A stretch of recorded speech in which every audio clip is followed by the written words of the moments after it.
مولانا محمد اللهم صل على سيدنا مولانا محمد।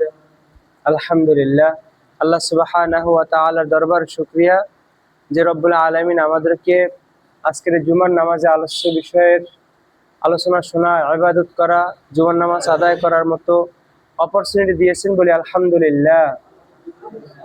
সম্মানিত হাজিরিন, গেল সপ্তাহে আমরা আলোচনা করছিলাম মানুষের মৌত কেমন হয় এবং মৃত্যু যন্ত্রণা বা শান্তি কেমন হয়।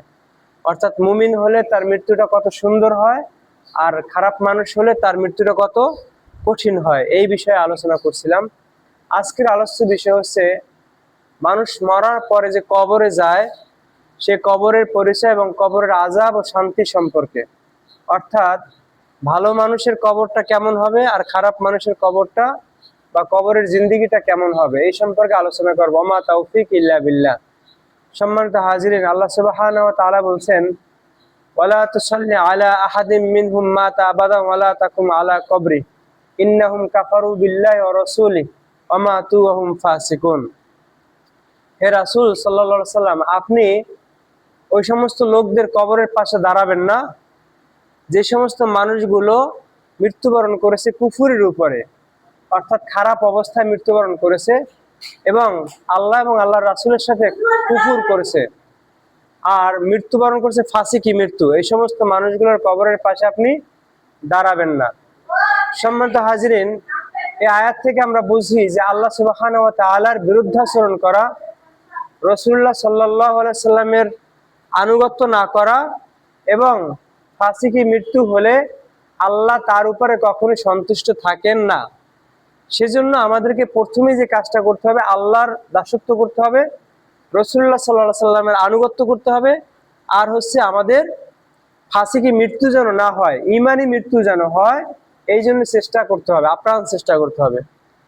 আল্লাহ সুবহানাহু ওয়া তাআলা বলছেন, ওয়ালা তামুতুন্না ইল্লা ওয়া আনতুম মুসলিমুন। হে মানুষ, তোমরা মৃত্যুবরণ করবা ঠিকই, কিন্তু এই মৃত্যুবরণটা তোমরা মুসলমান না হয়ে মৃত্যুবরণ করো না। অর্থাৎ মুসলমান ছাড়া অন্য যে কোনো মৃত্যুই হোক সেটা আমার জন্য কল্যাণকর হবে না, সুফল বয়ে আনবে না। সম্মানিত হাজিরিন, এই জন্য আমরা আজকের আলোচনায় দেখবো যে কবর কি, কবরের জিন্দেগিটা কেমন হবে এবং কবরে শান্তিতে থাকার জন্য আমার কি করণীয় আছে। কবর বলতে আমরা সাধারণত আমাদের কবর শব্দটা যখন বলি সাথে সাথে একটা ইমেজ তৈরি হয় যে কবর মানে হচ্ছে মাটি খুঁড়ে সেখানে আমাকে দাফন করবে, এইটুকুই কবর, তাই না? এই ধারণা আমাদের মাঝে আছে। আসলে কবর এতটুকু কবর না, কবরের জিন্দেগিটা অনেক বিশাল কিছু। আর কবর শুধু মাটির মধ্যে এটুকুই কবর না। ধরেন একজন মানুষ আগুনে পুড়ে মারা গেছে, তাহলে ওই ব্যক্তির কবর কোথায়? একদম ছাই হয়ে গেছে। অথবা একজন মানুষ পানিতে পড়ে মারা গেছে, তাকে কবর দেওয়ার সুযোগ হলো না, তাইলে ওই ব্যক্তির জন্য কি কবর নাই?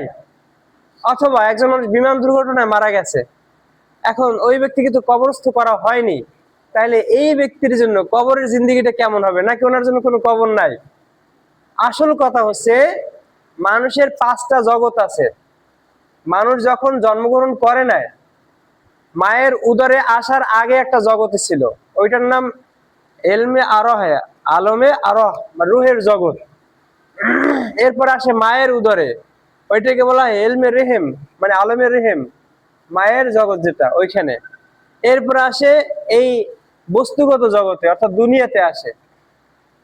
এখান থেকে আবার তিনি কবর জগতে যাবেন, সেখান থেকে আবার তিনি আখেরাতের জগতে যাবেন। দেখেন, আমরা যখন একটা বাচ্চা যখন ভূমিষ্ঠ হয় তার আগে আমরা কল্পনাও করতে পারি না যে মায়ের পেটে এতটুকু জায়গায় কিভাবে একটা সন্তান ওখানে 10 মাস 10 দিন প্রতিফলিত হয়। এটা কল্পনার বাইরের বিষয় না? আমরা সাধারণত দেখি যে জন্ম হওয়ার পরই সে হাত পা নাড়াচাড়া করে, কত বড় একটা সন্তান ভূমিষ্ঠ হয়। এর আগে সে কিভাবে অতটুকু পেটের মধ্যে সে অবস্থান করেন, এইটা আল্লাহ সুবহানাহু ওয়া তাআলার একমাত্র অনুগ্রহ। এর বাইরে আর কিছুই না। মানে আমরা আমাদের বাহ্যিক দৃষ্টিতে যতটুকু দুনিয়া মনে করি তার চেয়ে ওইটা জগৎটা আরো বেশি বড়। আমি যদি একটু উদাহরণ দেই, কারণ এই যে মসজিদটা আমরা যে এখানে উপস্থিত হয়েছি, আমরা চোখ দিয়ে তাকাইলে কতটুকু দেখতে পাই? সর্বোচ্চ 2 মাইল, 3 মাইল, 4 মাইল, 5 মাইল, এতটুকু, তাই না?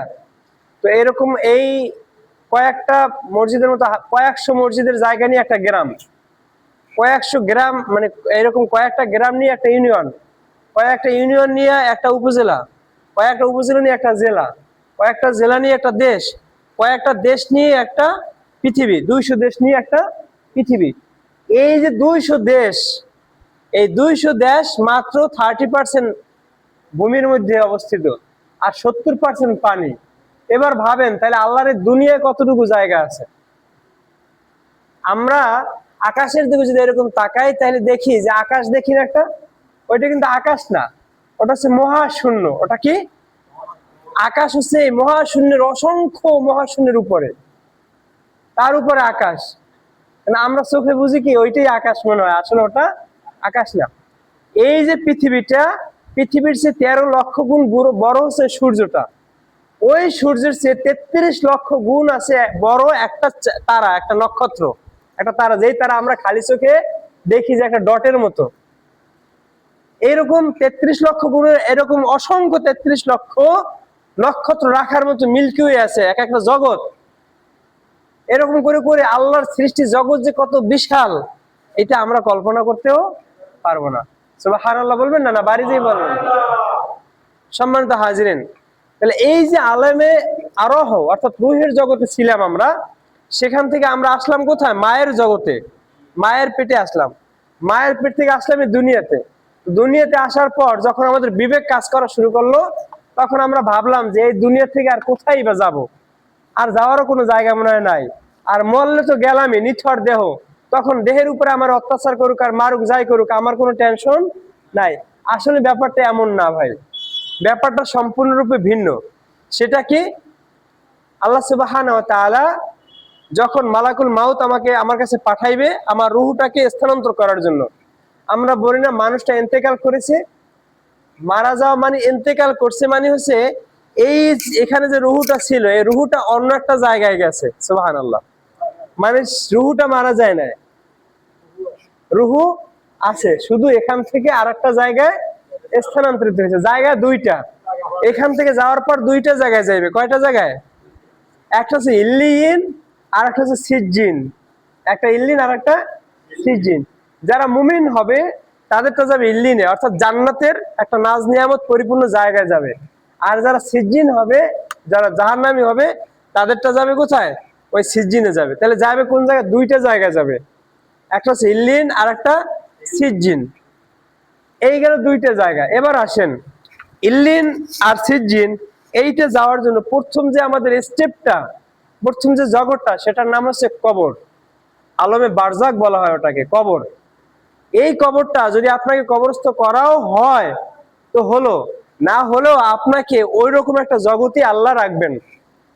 পর্দা দিয়ে একটা জগৎ আছে, পর্দার জগৎ, মানে ওই জগৎটা একটা পর্দা আবৃষ্ট, সেই জগতে আপনাকে রাখা হবে। সেটা কবর দিলেও আর না দিলেও। যদি বলে যে হিন্দুদেরকে তো পোড়াইয়া ফেলে, তাহলে আর ওদের জন্য চিন্তা নাই, শান্তি, এরপর শান্তি, কাজ হবে না, কারণ ওর দেহটা পোড়াই ফেলায়। আর যে আল্লাহ আপনাকে একদম শূন্য থেকে সৃষ্টি করলো, প্রথম তো পানি, নাপাক পানি, সেখান থেকে হালকা রক্ত, সেখান থেকে একটু গোস্ত, তারপর হাড্ডি, এরকম করে তো আপনার আমার তৈরি। নাপাক বস্তু থেকে না, এই নাপাক বস্তু থেকে আল্লাহ যদি আমাকে এত সুন্দর একটা দেহের মতো মানুষ তৈরি করতে পারে, সে আল্লাহ আবার আমার দেহ থেকে আবার কি এরকম একটা মানুষ তৈরি করতে পারবে না? পারবে কিনা? তার সেই ক্ষমতা আছে কিনা? মানুষ, আমরা অনেক সময় একটা ভুল করে ফেলি যে মানুষ সকল ক্ষমতার উৎস, এটা বলি না। আচ্ছা, আমি যদি আমার নিজেকে কল্পনা করি আমার ক্ষমতা কত দূর, দেখেন তো কোনো না কোনো সময় আপনার ডায়রিয়া হয়েছে কিনা?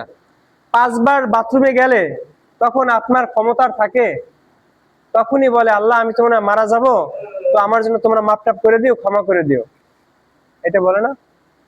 তাহলে আমার ক্ষমতা কত দূর? মোটেই না, ক্ষমতার কিচ্ছু নেই আমার কাছে।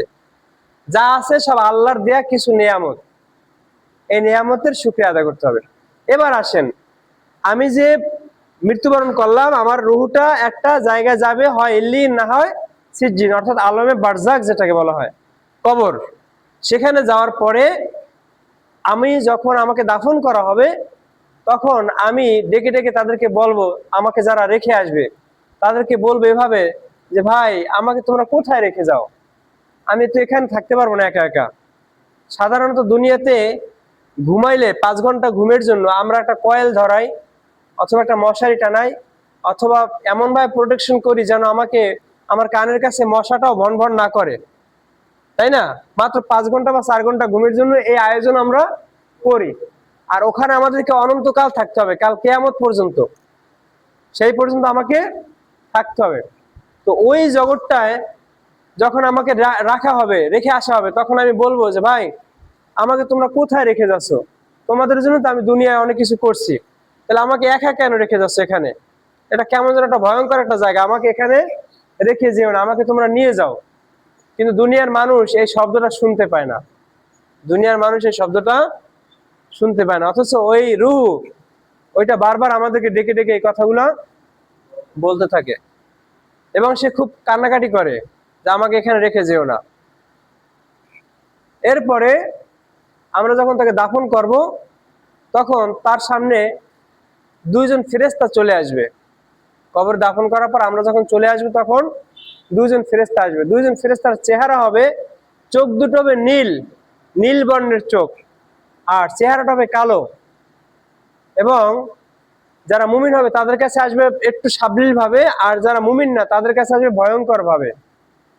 এসে ওই লোক দুটো ওই মৃত্যু ব্যক্তিকে বসাইবে, কবরের মধ্যে বসাইবে তাকে। এই ফেরেশতা 2জনের নাম হচ্ছে মুনকার আর নাকির। কি নাম? আমরা কিন্তু নাম তো জানি সবাই, মুনকার আর নাকির। ওনরা আসবে, আসার পরে আমাকে বসানো হবে, এভাবে বসাইয়া 3টা প্রশ্ন করবে।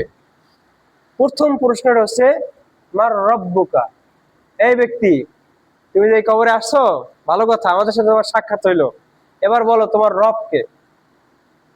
এখন যেই ব্যক্তি দুনিয়াতে আল্লাহর হুকুম আহকাম মানছেন, রাসূলুল্লাহ সাল্লাল্লাহু আলাইহি ওয়াসাল্লামের ইতাআত করছেন, সুন্নাহর উপরে রয়েছেন, হকভাবে চলছেন, হালালভাবে চলছেন, ওই ব্যক্তি উত্তরটা পারবেন, ওই ব্যক্তি উত্তরটা পারবেন। তিনি বলবেন যে, রব্বি আল্লাহ, আমার রব আল্লাহ, সুবহানাল্লাহ। উনি উত্তর দিতে পারবেন। প্রথম প্রশ্ন, মার রব্বুকা, তোমার রব কে? এই রব মানে পালনকর্তা, শাসনকর্তা, ক্ষমতা দানকারী, আমাকে ভালোবাসাকারী, আমাকে আদর যত্নকারী, আমাকে যাবতীয়ভাবে প্রতিপালন করা, এইটা হচ্ছে রব। এরপর আসবে মা দীনুকা, তোমার দিন কি, তোমার জীবন ব্যবস্থা কি, তোমার ধর্ম কি? এই ধর্ম বলতে শুধু নামাজ রোজা হজ যাকাত এইটা না, দিন বলতে আমার পুরো জীবন ব্যবস্থাটা কি ছিল, সেটা ইসলামের মধ্যে ছিল নাকি ইসলামের বাহিরে ছিল। আবার বোঝেন, দিন বলতে শুধু ধর্ম না, কিন্তু আমরা শুধু ধর্ম হিসেবে জানি ইসলামকে। খ্রিস্টান একটা ধর্ম, ইহুদিদের একটা ধর্ম আছে, ইসলাম কিন্তু ধর্ম না। ইসলাম কি তাইলে? Complete code of life, complete code of, জীবনের যাবতীয় যত সমস্যা আছে সব সমস্যার সমাধান আমরা ইসলামের মধ্যে পাবো। জীবনের যাবতীয় ব্যবস্থাটার নাম হচ্ছে এই ইসলাম। ক্লিয়ার? এইটা যদি আমি বুঝতে পারি, তাহলে আমার দিন শব্দটা বোঝা সহজ হয়ে যাবে। আর যদি দিন বুঝে যে শুধু ধর্ম মানে, ধর্ম মানে কি, নামাজ পড়লাম, রোজা রাখলাম, হজ করলাম, জাকাত করলাম, বাহ্যিক কিছু অনুষ্ঠান আয়োজন করলাম, এইটাই দিন না, এটা কিন্তু আসলে দিন না। দিনের 29টা অর্থ আছে, তার মধ্যে একটা হচ্ছে জীবন ব্যবস্থা, এইটার মধ্যে সব চলে আসে। ক্লিয়ার? যদি আমি এটা বুঝি যে মাদিনুকা দিনুনাল ইসলাম, যদি আপনি আপনার জীবন ব্যবস্থাটা ইসলাম অনুসারে চলতে পারেন, তাহলে অনায়াসে ওখানে আনসার আসবে দিনুনাল ইসলাম। যদি এইটা আপনি না চলতে পারেন, অর্থাৎ ফজরের নামাজের সময় ঘুমাই রয়েছি, আর 2-3 জন মুরব্বীরা এসে নামাজ পড়ছে, এদের নামাজ আর আমার ঘুম, এখন আমাকেও জিজ্ঞেস করবে দিনুনা মা দিনুকা, আর ওনাদেরকেও জিজ্ঞেস করবে। এখন বলেন, আমি যদি আনসার না পারি, এই দোষ কি আল্লাহর? কি বলেন? পরীক্ষার হলে পরীক্ষা দিচ্ছি আমি, ম্যাজিস্ট্রেট বারবার আমাকে তদারকি করতেছে, আমি ভুলভাল লিখতেছি খাতায়, ম্যাজিস্ট্রেট তাও দেখছে যে প্রশ্ন যেটা আমি লিখছি অন্যটা, ম্যাজিস্ট্রেট কিন্তু তখন বলে না যে এই বেটা এটা লিখিস না, বলে? সে এটা বলে না, সে শুধু নিয়ম কানুন দেখে। আমি ভুলভাল লিখছি তাও সে বুঝছে, কিন্তু সে কিন্তু কিছু বলবে না। কিন্তু পরীক্ষার রেজাল্টটা যদি খারাপ আসে, এই দোষ কার? ম্যাজিস্ট্রেটের না আমার? এখন দুনিয়াতে আপনি যদি ভুলভাল কাজ করেন, ভুল পথে চলেন, এই ব্যাপারে আপনাকে আল্লাহ হয়তো জবাবদিহি করবেন না দুনিয়ার জীবনে, কিন্তু ওইখানে কিন্তু আপনাকে অবশ্যই জবাবদিহি করতে হবে। আপনাকে জিজ্ঞেস করেন মা দিনুকা, দিনুনাল ইসলাম, এইটা আপনাকে আনসার যদি করতে হয়, তাহলে দুনিয়ার জীবনে পাই টু পাই হিসাব নিতে হবে।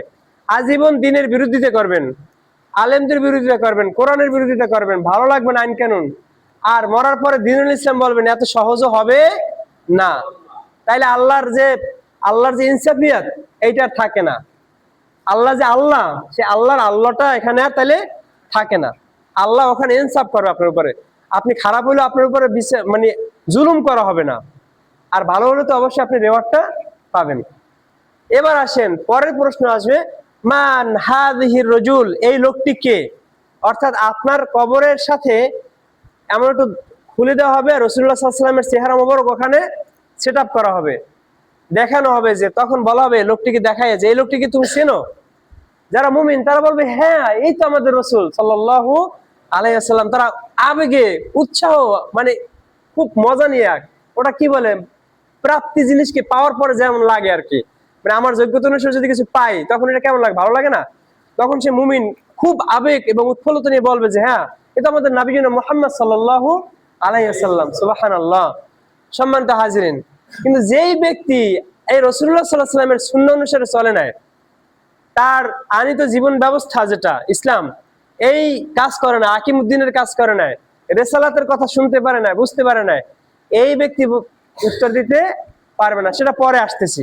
তো এই ব্যক্তি, মুমিন ব্যক্তি উত্তর দেওয়ার পর, তিনটে উত্তর হয়ে গেল, তিনটে না উত্তর? এবার আর একটা প্রশ্ন করবে। তাহলে কবরের প্রশ্ন কয়টা হবে? চারটা। কয়টা প্রশ্ন হবে? আমরা তো শুনছি তিনটা।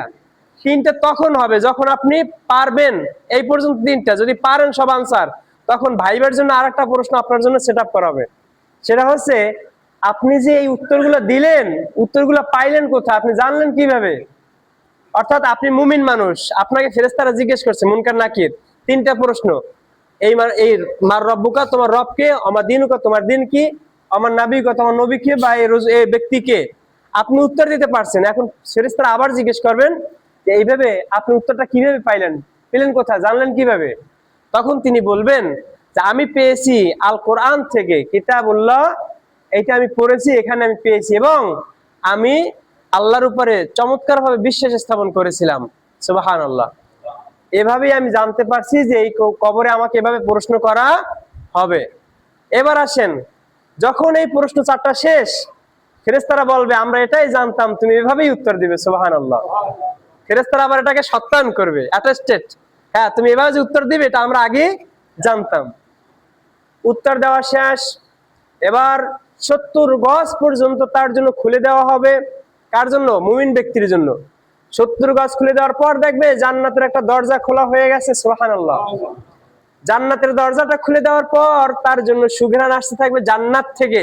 সুবহানাল্লাহি ওয়া বিহামদি। এবার আল্লাহ বলবেন ওনাকে, ওনার জন্য জান্নাতি পোশাক পরাই দাও। কি পোশাক? এবার আসেন, জান্নাতের পোশাকটা কেমন হবে? জান্নাতের পোশাক হবে রেশমের পোশাক। রেশম দেখছেন কেউ? দেখছেন? মাশাআল্লাহ। রেশমের পোশাক হবে, সেটা হবে সবুজ কালারের, পাতলা মিহি, একদম মিহি কাপড়। এরপরে সেইটার উপরে এমব্রয়ডারি থাকবে স্বর্ণের। সুবহানাল্লাহ বলবেন না? এখন স্বর্ণের জন্য কত মারামারি, হাঙ্গা দাঙ্গা, ওর বাপ রে বাপ, দাম কত বড়, কেনার জন্য গরিবদের সামর্থ্য নাই।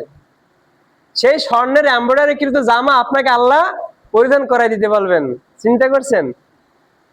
এখানে এমব্রয়ডারি করা, কি ভিআইপি মানুষ আপনি।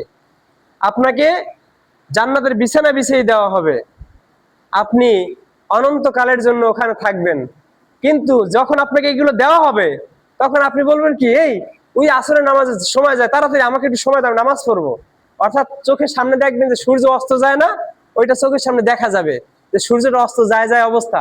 মুমিন ব্যক্তি তাড়াতাড়ি উঠবে ঘুম থেকে, এই তো সরো সরো সরো, আমি নামাজ পড়িনি, আসরের নামাজের সময় যায়।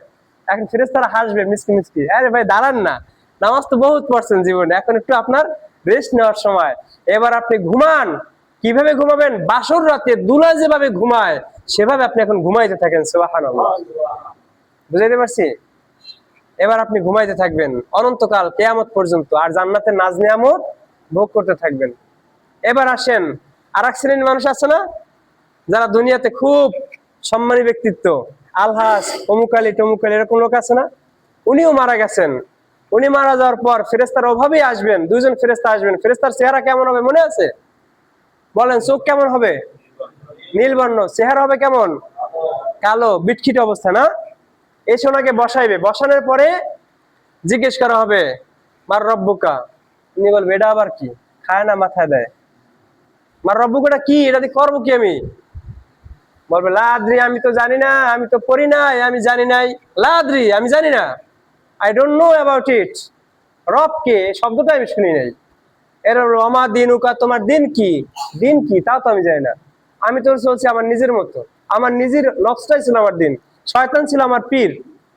হ্যাঁ, তাহলে আমার কোনো দিন টিন নাই, ওই আমার দিন। এরা বলবে মান হাদিহি রজুল, এই লোকটিকে চেনো? বলছে মানুষের কাছে শুনছিলাম এই লোকটা একটা ব্যক্তি, একজন ভালো মানুষ বা এমন কিছু একটা ছিল, আমি তো আসলে জানি না, আমি আসলে বুঝি নাই। বলবে আমরা জানতাম, তুমি এই উত্তরই দেবা। কারা বলবে? ফেরেশতারা। বলার সাথে সাথে কবরের মাটিকে বলা হবে এপাশ থেকে চাপ দাও আর ওপাশ থেকে চাপ দাও। এমন ভাবে চাপ দিবে আপনার এপাশের হাড়গোড় এপাশে চলে আসবে, আর এপাশের হাড়গোড় এপাশে চলে আসবে। খুব সহজ কাজ, তাই না? মাটির চাপ খাইছেন কখনো? দেখছেন মাটির যে চাপ, যখন বাঁধ ভেঙে যায়, সমুদ্রের বা নদীর পাড় যখন ভেঙে যায়, দেখবেন বিশাল বিশাল চাকা ভেঙে পড়ে, ঠাস ঠাস করে পড়ে। মাটির চাপ খুব ভয়ঙ্কর চাপ। এই চাপ আপনার মতো এতটুকু একটা দেহে ওখানে দেওয়া হবে, আপনি শুরু হয়ে যাবে আযাবটা। এরপরে বলা হবে তাকে জাহান্নামের পোশাক পরিধান করাই দাও। কিসের পোশাক? এরপর বলা হবে তার উপরে হাতুড়ি দিয়া তারপর আঘাত করা শুরু করো। আঘাত চলতে থাকবে, পোকামাকড় কামড়ানো শুরু করবে। এই হচ্ছে তার জন্য আপ্যায়ন, ভিআইপি আপ্যায়ন। বুঝতে পারছি? সম্মানিত হাজিরিন, দুই শ্রেণীর মানুষের কথা বললাম। একটা হচ্ছে জান্নাতি মানুষের কবরটা কেমন হবে, আর একটা হচ্ছে জাহান্নামী মানুষের কবরটা কেমন হবে। এই যে জাহান্নামী মানুষটার কবরের আযাব যেটা শুরু হবে, ওটা শেষ হবে কিয়ামত পর্যন্ত। শেষ বলতে হিসাব নিকাশের জন্য আবার তাকে ওখান থেকে উঠানো হবে, শেষ না। জাস্ট ওখানে হিসাব নিকাশের জন্য একটু সালিশি বসবে আর কি, বিচার ব্যবস্থা বসবে। আর জান্নাতি মানুষেরও নাজ নিয়ামত শুরু হবে ওখান থেকে, আর শেষ হবে কিয়ামতের ময়দানে হিসাব নিকাশের আগ পর্যন্ত। কিন্তু এটা সাময়িক সময়ের জন্য, আবার কি এটা চলমান থাকবে। এবার আসেন, যদি আপনাকে জান্নাতে যেতে হয়, তাহলে দুনিয়ার জীবনে এই তিনটা প্রশ্নের আনসার জানতে হবে কিনা, মানতে হবে কিনা? বলেন, মানতে হবে? যদি মানতে হয় তাহলে এটা সাধারণ কোনো কাজ না, এটা অনেক ত্যাগের কাজ, অনেক কষ্টের কাজ। আপনার সামনে সম্পদের পাহাড় আসবে আর আপনি গ্রহণ করবেন না, এটা তো হতে পারে না। যদি গ্রহণ না করেন আল্লাহর ভয়ে, তাহলে আপনি জান্নাতের নাজ নিয়ামত পাবেন, আমি নাজ নিয়ামত পাবো। এই যে নসিহত গুলা করলাম আজকে, এই নসিহত গুলা যেমন আমার জন্য তেমন আপনাদের জন্য। এখন গ্রহণ করা আর না করা এই দুইটা আপনার এবং আমার পার্সোনাল ব্যাপার। তবে কবরে কিন্তু আপনাকে একা যেতে হবে, কবরে আপনাকে একা যেতে হবে নাকি, নাকি অন্য কেউ যাবে আপনার সাথে? সম্মানিত হাজিরিন, যেই কাজটা করলে এই কবর আযাব থেকে আপনি মুক্তি পাবেন, তার একটা আমল আজকে বলবো, এরপর আলোচনা শেষ করব। সেটা হচ্ছে রাসূলুল্লাহ সাল্লাল্লাহু আলাইহি ওয়াসাল্লাম বলছেন, আমি যদি পারতাম আমার প্রত্যেকটা উম্মতকে সূরা মুলক মুখস্থ করাই দিতাম। সূরা মুলকটা আমি মুখস্থ করাই দিতাম। এই সূরা মুলক যারা প্রত্যেকদিন রাতে পড়ে, তেলাওয়াত করে, তাদের জন্য এই কবরের আযাব আল্লাহ মাফ করে দিবেন। সুবহানাল্লাহ। শুধু তাই নয়, সূরা মুলক ওই ব্যক্তির শিয়রে দাঁড়াইয়া আল্লাহর সাথে ঝগড়া করবেন। সাহস কত বড় দেখছেন!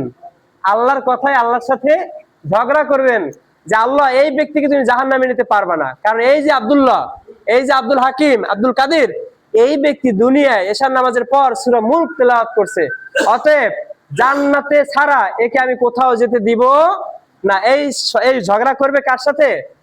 আল্লাহর সাথে করবে। সুবহানাল্লাহ। শুধু তাই নয়, আপনি যতক্ষণ না জান্নাতে যেতে পারছেন ততক্ষণ ওই সূরা মুলক আপনার পক্ষ হয়ে আল্লাহর সাথে তর্ক বিতর্ক করতে থাকবে ইনশাআল্লাহ। এরপরে আসেন, সূরা মুলক পড়লে আপনার দুনিয়ার জিন্দেগিটা সম্মানের জিন্দেগি হবে। দেখবেন একই মানুষ সেও 3.5 হাত বডির, আরো একজন 3.5 হাত বডির। একজনের আল্লাহ খুব সম্মানিত করছে, আর একজন অনেক অসম্মানিত হয়, লাঞ্ছিত হয়, অপমানিত হয়। বিষয়টা বুঝতে পারি না আমরা। আমরা ভাবি যে সম্মান তো আল্লাহই দেয়, অসম্মানিত আল্লাহ করে, কিন্তু কেন করে এইটা আমরা জানি না। সম্মান পাওয়ার জন্য দুইটা কাজ করতে হবে, সূরা মুলক পড়তে হবে আর তাহাজ্জুদ নামাজ পড়তে হবে। কি করতে হবে? সূরা মুলক আর তাহাজ্জুদ নামাজ। এইটা শুধু দুনিয়ার জন্য না, আপনার সব নিয়ত থাকতে হবে আখিরাত কেন্দ্রিক, আল্লাহর সন্তুষ্টি কেন্দ্রিক। বুঝাইতে পারছি? তাইলে আপনি কি হবেন? সম্মানিত হবেন। সম্মানিত হাজিরিন, এই সূরা মুলক যদি আপনি রেগুলার তেলাওয়াত করেন, আপনার কোনো অভাব আপনার জীবনে থাকবে না। তাইলে দুনিয়ার জীবনে অভাব থাকবে না, আর আখিরাত জীবনেও কি কোনো অভাব থাকবে না। এখন বলবেন হুজুর কোরআন তেলাওয়াত তো করতে পারি না, সূরা মুলক পড়বো কেমনে? শোনেন, সূরা মুলকের মাত্র 30টা আয়াত। কয়টা আয়াত? 30টা আয়াত। যদি আপনি চান যে আমি মুখস্থ করবো, এটা অসম্ভব কিছু না। কোরআন যখন নাজিল হয় তখন আবু বকর রাদিয়াল্লাহু তাআলার বয়সও বেশি, মুরব্বী। এভাবে অসংখ্য সাহাবী, সালমান ফারসি রাদিয়াল্লাহু তাআলা অনেক মুরব্বী ছিলেন, এরকম অসংখ্য সাহাবীরা অনেক বয়স্ক ছিল, কিন্তু তারা কোরআন মুখস্থ করছেন, আবার শুনাইছেন এবং সংরক্ষণ করছেন। সুবহানাল্লাহ। তাদের থেকে কি আমরা একেবারে বেশি বুড়ো হয়ে গেছি? আসলে আমাদের বুড়া না, আমাদের মনটা কি হয়ে গেছে? বুড়ো হয়ে গেছে, এবং আমাদের মনের ভিতরে একটা ভয় ঢুকছে যে আসলে এটা আমার দ্বারা সম্ভব না। আপনি চাইলেই সম্ভব। আপনি যদি দলিল, খতিয়া, নমুক সমুক সব মুখস্থ রাখতে পারেন, তাহলে এটা মুখস্থ রাখতে পারবেন না কেন? বরং এটা তো আপনার জন্য সহজ। 30টা আয়াত 30 দিন চাইলে আপনি মুখস্থ করতে পারেন। এটা আমার পক্ষ থেকে পরামর্শ আর কি। যদি এটা মুখস্থ করতে পারেন আর রেগুলার তেলাওয়াত করতে পারেন, এছাড়া আর কোনো গতি আপনার জন্য নাই। আর যে ব্যক্তি সূরা মুলক তেলাওয়াত করবে সে অবশ্যই নামাজ পড়বে। নামাজ পড়া ছাড়া তার সূরা মুলকের কোনো ইয়া নেই। তো নামাজ পড়বে, সূরা মুলক তেলাওয়াত করবে, আমল করবে, আর এই ব্যক্তিকে আল্লাহ জাহান্নামে নেবেন, এটা আল্লাহর বৈশিষ্ট্য হতে পারে না। আল্লাহর বৈশিষ্ট্য হচ্ছে উদউনি আস্তাজিব লাকুম, আমার কাছে চাও আমি ক্ষমা করে দেব। আমরা ক্ষমা চাই কিনা? যা কবরস্থানে আমাকে কবর, সালাত, নামাজ, ইবাদত, সৎ কাজ এগুলো গার্ড হয়ে দাঁড়াক, এটা চাই কিনা? চাইলে এখন থেকে আমাদেরকে এই কাজগুলো করতে হবে। আল্লাহ আমাদেরকে কবরস্থানে এই সঙ্গী সাথীদেরকে জোগাড় করার তৌফিক দান করুক। আমিন। ওয়া আখির দাওয়ানা আলহামদুলিল্লাহি রাব্বিল আলামিন। আসসালামু আলাইকুম ওয়া রাহমাতুল্লাহ।